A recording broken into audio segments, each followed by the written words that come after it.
In this lecture, we will discuss small derivation on kinetic theory of gases. तर पहा, how to find pressure exerted by gas molecule. हे जे gas molecules आहेत हे खूप परेशान करत आहेत. हे ज्या कंटेनरमध्ये भरलेले आहेत ते सतत त्या कंटेनरच्या वॉलवर काहीतरी प्रेशर एक्झर्ट करत असतील. मग ते किती प्रेशर एक्झर्ट करत असतील हे सांगणारा small formula, that is pressure exerted by the gas molecule. तर पहा, ज्या ज्या ठिकाणी तुम्हाला वाटत असेल हे मला माहीत आहे, हे सोपं आहे, तर त्या त्या ठिकाणी तुम्ही व्हिडिओचा स्पीड वाढवून पाहिलं तरी काही प्रॉब्लेम नाही. विनाकारण वेळ वाया घालवण्यामध्ये अर्थ नाही. तर pressure exerted by the gas molecule. Consider this x axis, this Y axis and this is Z axis. तर एक्स वाय झेड प्लेनमध्ये एक आपण क्युबिकल, कसला क्युबिकल किंवा क्यूब शेप असणारा एक बॉक्स ठेवूया. तर पहा, this is one face of this cube. Then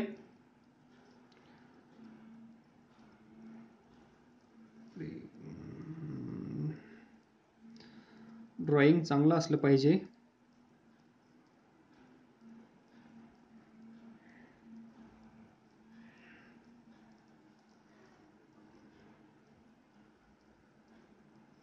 पहा, दिस इज क्यूब, हा असेल क्यूब. बघा, क्यूबची side L, that is length of side, this is L, this is L, this is L. थोडं कमी जास्त आहे, समजून घेण्याचा प्रयत्न करा. तर ही पण L असेल, that is cube L L L L. तर पहा, याच्यामध्ये length of cube, length of cube is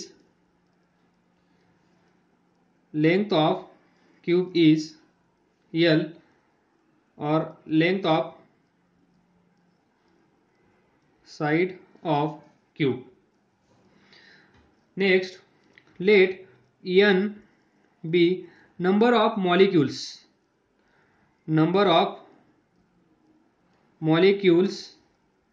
per unit volume.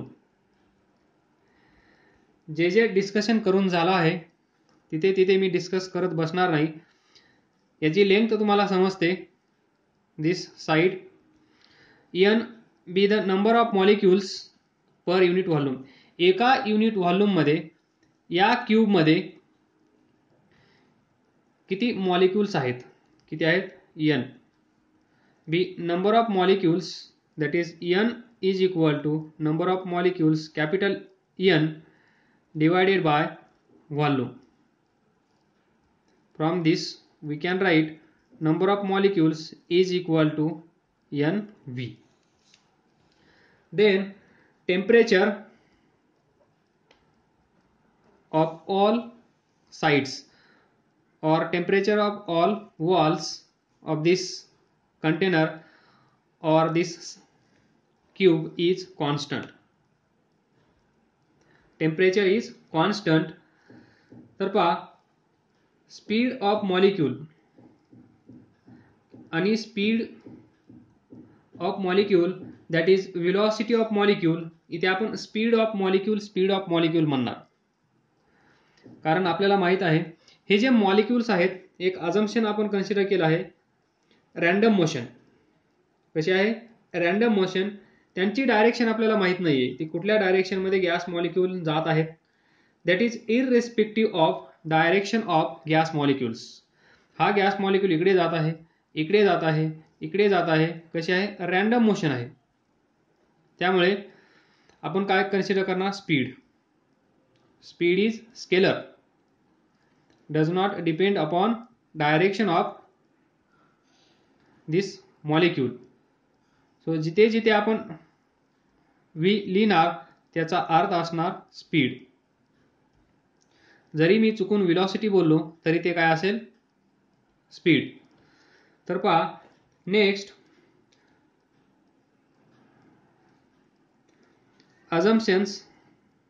some assumptions to derive this formula. P is equal to 1/3 rho v bar square. आपल्याला इथे पोहोचायचं आहे 1/3 rho v bar square. तर पहा assumptions to reach here, that is to derive this formula. Number 1, Newton's laws of motion. Newton's laws of motions are applicable. इथे Newton's lodge of motion आपण use करू शकतो. Number 2, size of molecule. Size of molecule is, हे derivation समजलं तर kinetic theory of gases हा topic तुमचा संपला. Size of molecule is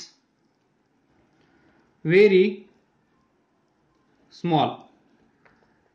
number 3, random motion of gas molecule. that is gas molecules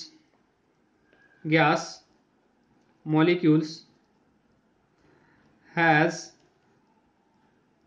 random motion.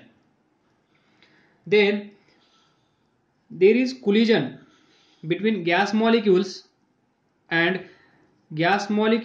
wall.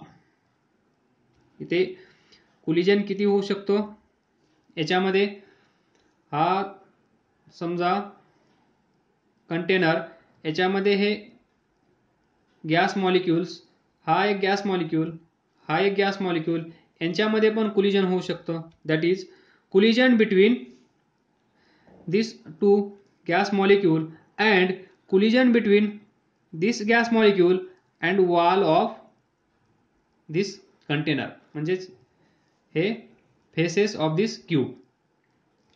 तर इथे पहा आपण फक्त collision between wall and collision between two gas molecule.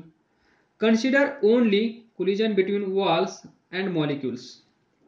Assumption काय असेल, कन्सिडर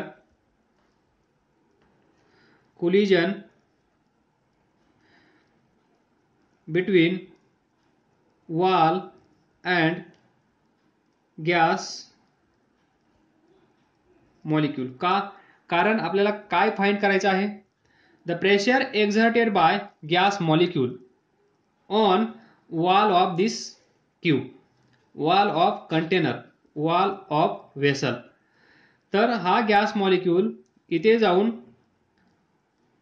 कोलिजन झाल्यानंतरच काहीतरी प्रेशर एक्झर्ट करेल. त्यामुळे याचं आणि या दोघांचं कोलिजन होत असेल किंवा नाही होत असेल यांच्याशी आपल्याला काही देणं घेणं नाहीये. आपल्याला बस पाहिजे collision between this molecule and this wall. Consider collision between wall and gas molecule only. Next assumption, during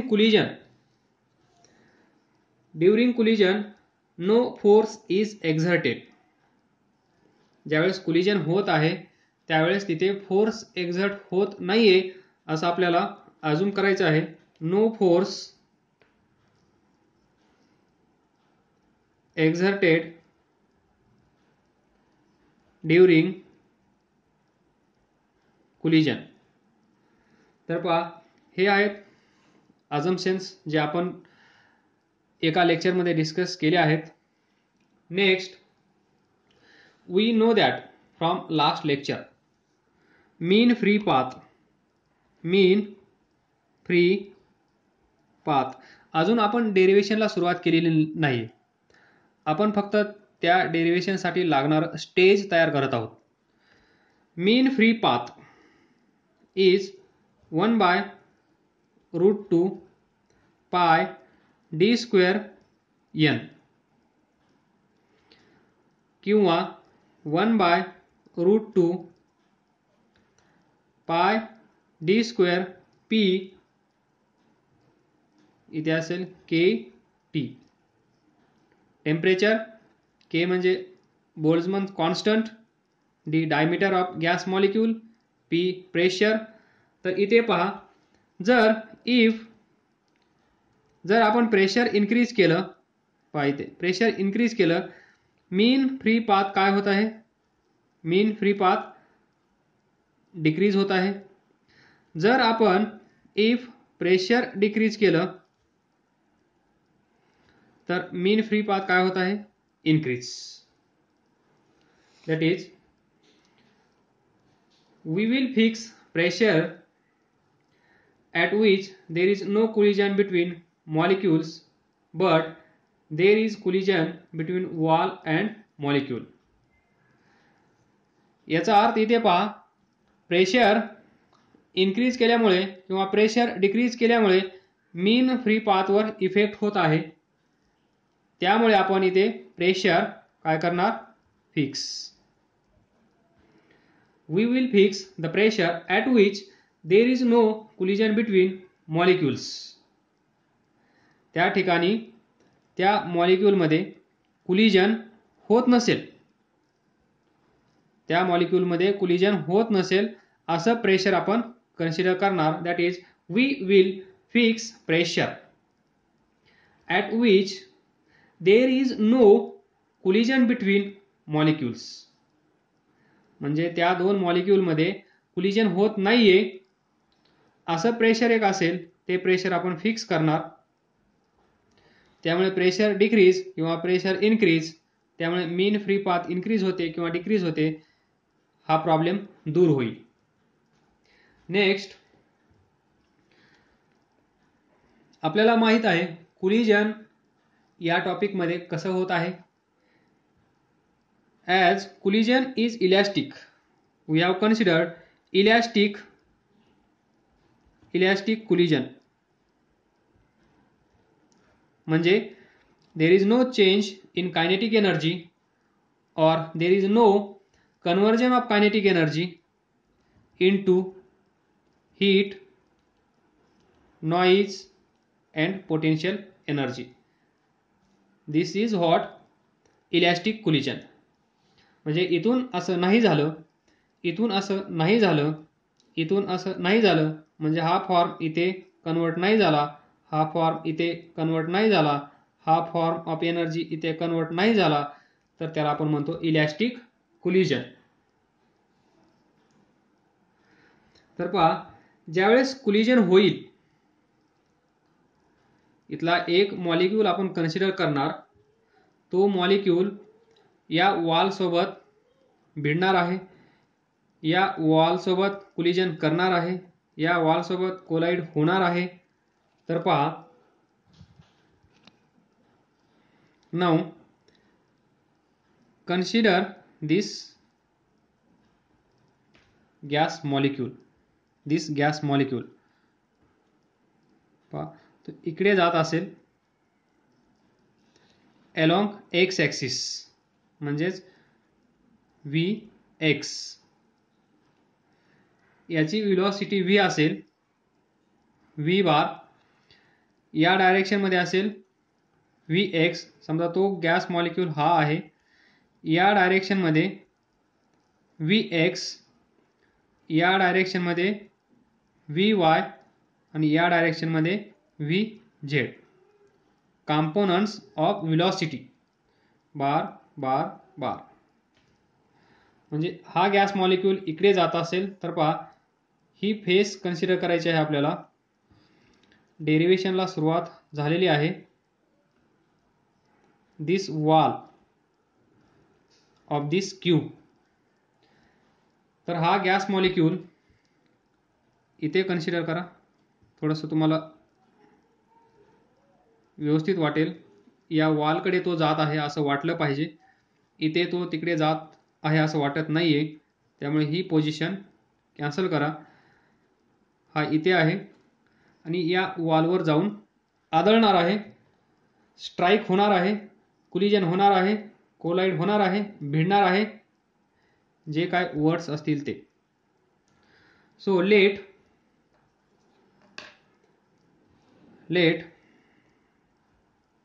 v be speed of gas molecule. तर पहा, हा गॅस मॉलिक्यूल या साईडला जात आहे म्हणजे अलॉंग. त्याची पाथ कशी आहे? Parallel to x axis. Path कशी आहे? Path of molecule is along x axis. तर पहा, इमॅजिन करा, डोळे झाका. जो मॉलिक्यूल 3D मध्ये एक्स वाय झेड ॲक्सिसमध्ये अलॉंग एक्स ॲक्सिस जात असेल, तर वाय मध्ये आणि झेड मध्ये काय चेंज होत असेल का? पहा, 2D मध्ये पहा, एक्स ॲक्सिस वाय ॲक्सिस. हा गॅस मॉलिक्यूल तो इकडे जात असेल तर पहा, एक्स चेंज होत आहे, वाय पहा इथे, इथे पहा वायची व्हॅल्यू, इथे पहा वायची व्हॅल्यू, तो इथे गेला, परत वायची व्हॅल्यू पहा, परत वायची व्हॅल्यू पहा. वाय मध्ये काय चेंज झाला का? नाही. त्याचप्रमाणे झेड मध्ये पण काही चेंज होणार नाही. म्हणजे वाय आणि Z component of velocity change होणार नाहीत, फक्त चेंज होईल एक्स कॉम्पोनंट ऑफ व्हेलॉसिटी. म्हणजेच कन्सिडर करा, Vx component of velocity along x axis, Vy component of velocity along y axis, Vz component of velocity along z axis. पहा, हा gas molecule Vx इकडे असेल, Vy इकडे असेल, Vz. Random motion,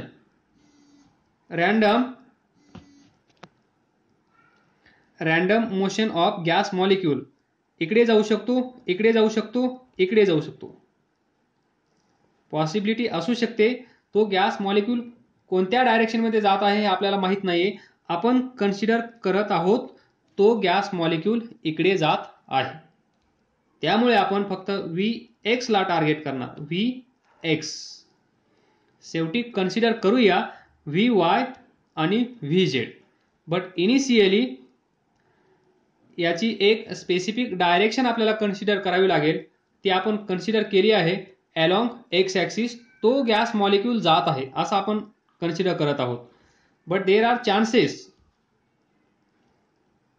हा इकडे जाऊ शकतो, हा इकडे जाऊ शकतो, हा इकडे जाऊ शकतो. म्हणून Vx component of velocity along x axis, Vy component of velocity along Y axis, component of velocity along Z axis. Now see, हा जो मॉलिक्यूल आहे गॅस मॉलिक्यूल इकडे जाईल, या वॉलला स्ट्राईक करेल. दिस इज वॉल. हा गॅस मॉलिक्यूल इथून येईल, इथे स्ट्राईक करेल. Vx स्पीड किती आहे त्याचा? Vx इथे जाईल, स्ट्राईक करेल. त्यावेळेस काय होईल? स्ट्राईक झाल्यानंतर या वॉल सोबत, दॅट इज कोलिजन झाल्यानंतर तो रिव्हर्स या डायरेक्शन मध्ये येईल, इन दिस डायरेक्शन. त्यावेळेस V कसा असेल? Minus Vx.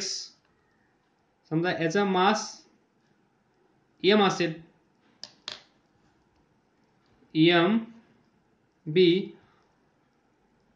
mass of this molecule, याचा मास m असेल, हा इथून निघाला, ही वॉल इथे स्ट्राईक झाल्यानंतर, कोलिजन झाल्यानंतर तो परत येईल या डायरेक्शन मध्ये, त्यावेळेस स्पीड कसा असेल, अलोंग एक्स ॲक्सिस, सुरुवातीला तो या डायरेक्शन मध्ये जात आहे म्हणजे प्लस vx, कोलिजन झाल्यानंतर एक्स ॲक्सिस तो इथून या वॉल पासून इकडे येत आहे म्हणजेच minus vx along negative x axis along positive x axis. हे महत्वाचं आहे याच्यामध्ये. हे समजलं असेल तर डेरिव्हेशन समजलं माझ्या मते. तर पहा, ज्यावेळेस हा मॉलिक्यूल इथे जाऊन स्ट्राईक करेल त्यावेळेस तिथे काय घडत असेल, देवाणघेवाण, काहीतरी देवाणघेवाण होत असेल, ती म्हणजेच there is change in momentum, there is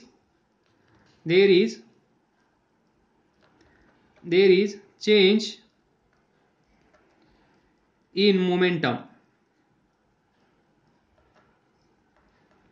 momentum p x axis. तर पहा, in x direction only there is change in momentum, of this gas molecule in x direction only. कारण पाठीमागेच मी एक्सप्लेन केलं आहे, ज्यावेळेस गॅस मॉलिक्यूल इथून इकडे जात आहे, इथे पहा इथून इकडे जात आहे, त्यावेळेस y मध्ये काहीही चेंज होणार नाही आणि त्याचप्रमाणे z मध्ये पण काहीही चेंज होणार नाही. y आणि z कंपोनंट मध्ये चेंज होणार नाही, फक्त चेंज होईल x कंपोनंट मध्ये, दॅट इज दिस चेंज, या डायरेक्शन मध्ये पॉझिटिव्ह, आफ्टर कोलिजन या डायरेक्शन मध्ये निगेटिव्ह. त्यालाच आपण म्हणतो there is change in momentum px in x direction only. तर पहा, हा एक छोटासा गॅस मॉलिक्यूल आपण कन्सिडर केला आहे, मग त्यामुळे चेंज इन मोमेंटम कसा असेल,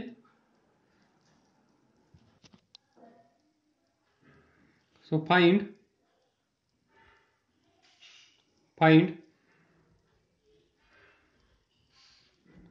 initial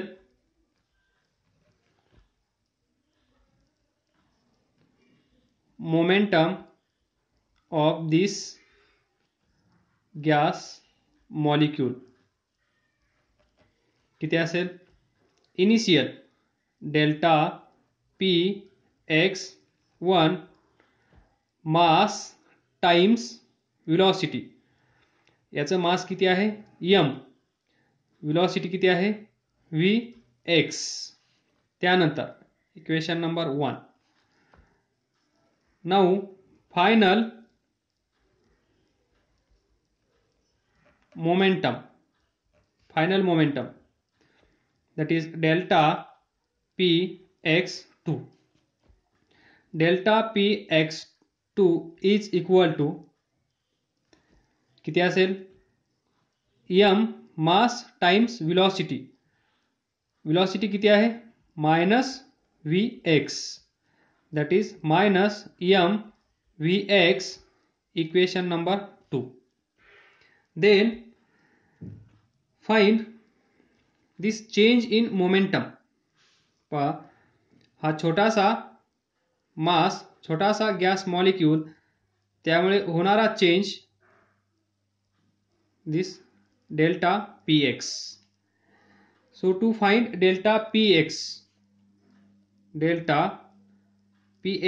that is change in momentum, change in momentum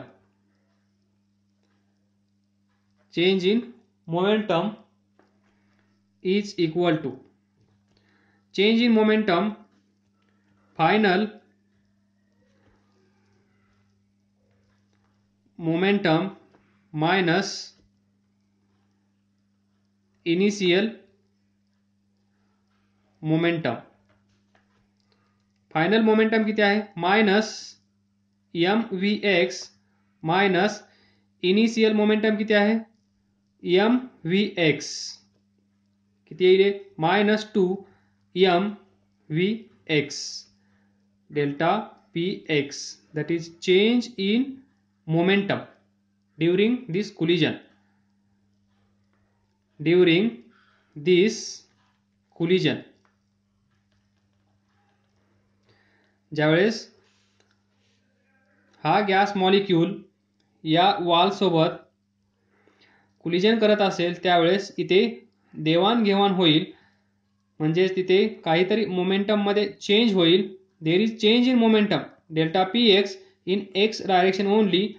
initial momentum या गॅस मॉलिक्यूल कडे किती आहे ते आपल्याला माहित आहे. त्यानंतर फायनल मोमेंटम या गॅस मॉलिक्यूल कडे किती आहे ते पण आपल्याला माहित आहे. तर चेंज इन मोमेंटम आपण फाइंड करू शकतो फायनल मायनस इनिशियल आणि अशा प्रकारे आपल्याला भेटला change in momentum during this collision. Now next, this momentum transferred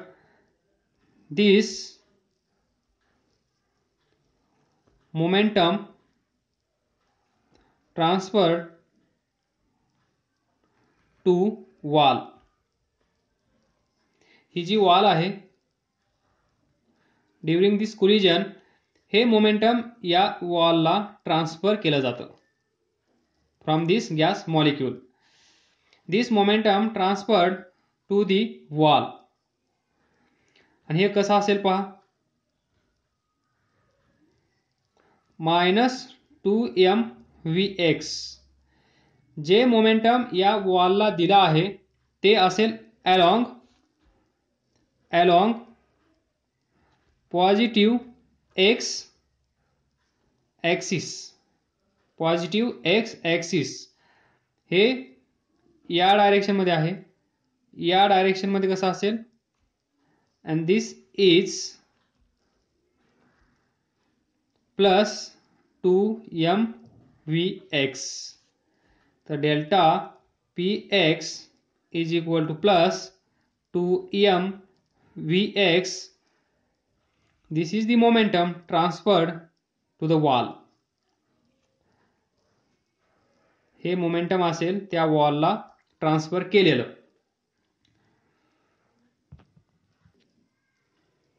तर पहा नेट चेंज इन मोमेंटम किती आला आहे due to this gas molecule minus 2 m v x.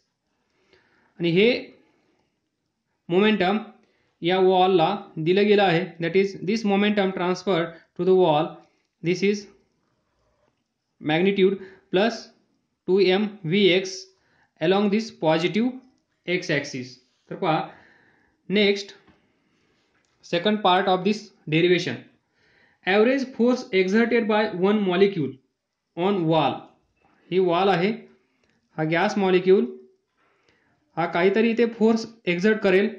That is average force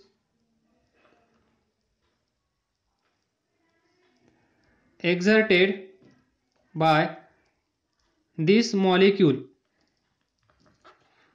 on this wall is equal to किती असला पाहिजे average rate of change of average rate of change of momentum. हा जो force आहे average force exerted by this gas molecule on this wall should be equal to average rate of change of momentum during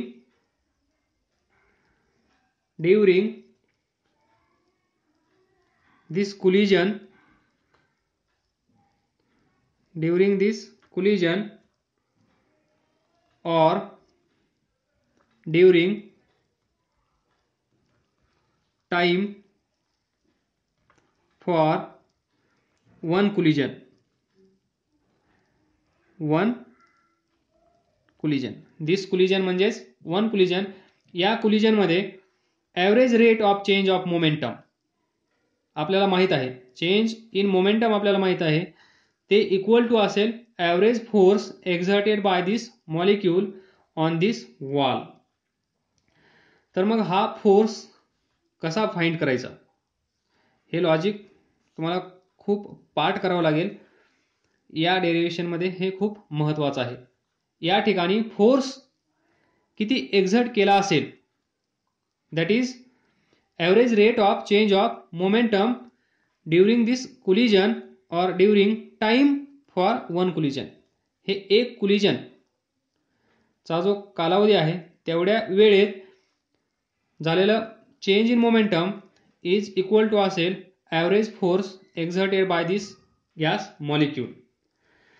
now this force, average force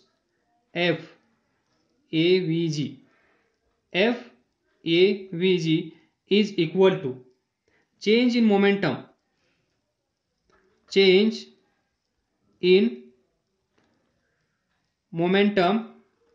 divided by time taken for one collision.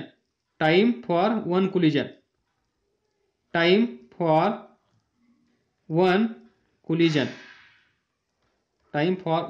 पहा, average force is equal to average rate. What is rate? Rate means we should divide by time. Change in momentum. इथे momentum मध्ये change झालेला आहे 2mvx. तोच काय करायचा आहे आपल्याला, याचा रेट फाइंड करायचा आहे. रेट म्हणजे पर युनिट टाइम और per unit second. So change in momentum divided by time taken for one collision. आणि हेच तुम्हाला माहित आहे. हे काय आहे, Newton's second law. What is this? Newton's second law. F is equal to rate of change of momentum with respect to time.